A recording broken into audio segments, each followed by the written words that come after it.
जिनसे आपने वादा किया था कि हम आपके फसल का दाम दोगुना करेंगे, न्यूनतम समर्थन मूल्य एमएसपी दोगुना करेंगे, उस वादे का क्या हुआ? देश के करोड़ों किसानों को इस बजट से निराशा हुई है, क्योंकि उनको उम्मीद थी कि एमएसपी दोगुना होगी, उसके लिए अलग से बजट में कोई प्रावधान होगा। नहीं किया आपने। देश के करोड़ों युवाओं को उम्मीद थी कि अग्निवीर योजना को खत्म करके सेना की पुरानी भर्ती आप बहाल करेंगे और उसके लिए सेना में अलग से बजट का प्रावधान करेंगे। आपने नहीं किया। इस देश के करोड़ों लोगों को उम्मीद थी कि महंगाई से आप राहत देंगे, डीजल पेट्रोल के टैक्स में कुछ आप छूट देंगे, वो आपने नहीं किया। वो वर्ग निराश हुआ है। महंगाई पर, बेरोजगारी पर, किसानी पर ये बजट पूरी तरीके से खामोश है। नंबर 1। आगे आ जाते हैं।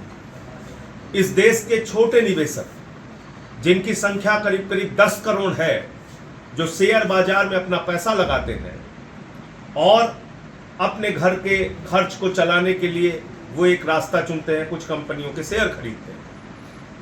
आपने क्या किया? लॉन्ग टर्म कैपिटल गेन पर टैक्स बढ़ा के 10 से 12.5% कर दिया।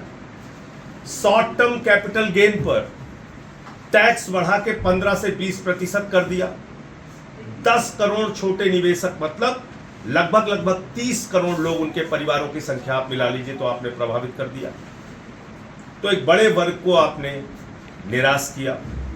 और आप देखिए शेयर मार्केट धड़ाम हुआ है, गिरा है।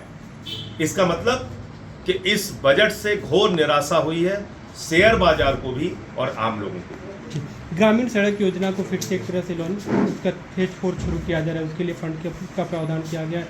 युवाओं के लिए इंटर्नशिप योजना शुरू की जा रही है। युवाओं देखिए, सबसे पहले तो इस सरकार को इंटर्नशिप की जरूरत है कि ये देश कैसे चलेगा, पहले ये सीख लो। आपने 2 करोड़ नौकरी देने का वादा हर साल किया था, अब आप इंटर्नशिप पे आ जाते हैं। अरे भाई, रोजगार कैसे दोगे, नौकरी कैसे दोगे? जो आपने सेना को ठेके पे रखा हुआ है, 4 साल के हमारे जवान आप तैयार कर रहे हैं, उससे आप कैसे देश को निजात दिलाएंगे? इस पे आप बात नहीं करते। आप इंटर्नशिप प्रोग्राम की चर्चा कर रहे हैं। बिहार के लिए 26,000 करोड़, आंध्रा के लिए 15,000 करोड़ की बात कही अलग से।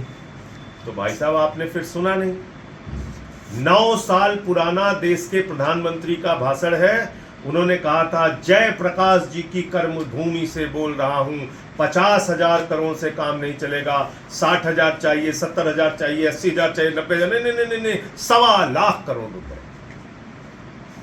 तो 9 साल हो गए, वो 1.25 लाख करोड़ की घोषणा हुई। अब 26,000 करोड़ रुपए आप कह रहे हैं कि बिहार के लिए अभी घोषणा हुई है। ये कब जमीन पे पहुंचेगा? अगला 9 साल लगेगा ये 26,000 करोड़ पहुंचने में, या नहीं पहुंचेगा, ये तो समझ। इनकम टैक्स स्लैब में बदलाव किया गया, आपको लगता है राहत मिलेगी उससे लोगों को? देखिए, जो सबसे बड़ी राहत की उम्मीद थी उसमें तो आपने निराश किया और इसी के कारण शेयर बाजार गिरा है। दिल्ली और पंजाब को कुछ मिला? दिल्ली और पंजाब का मैं अभी डिटेल बजट आएगा, आप देख लीजिएगा। मैं पहले ही बता चुका हूँ 325 करोड़ से ज्यादा दिल्ली को मिलने वाला नहीं है। बाकी डिटेल जब आएगा बजट तो आप देख लीजिएगा। जहाँ तक पंजाब का सवाल है, पंजाब का तो 8,000 करोड़ रुपए खुद ही केंद्र सरकार के पास बाकी है, वही नहीं दे रहा है।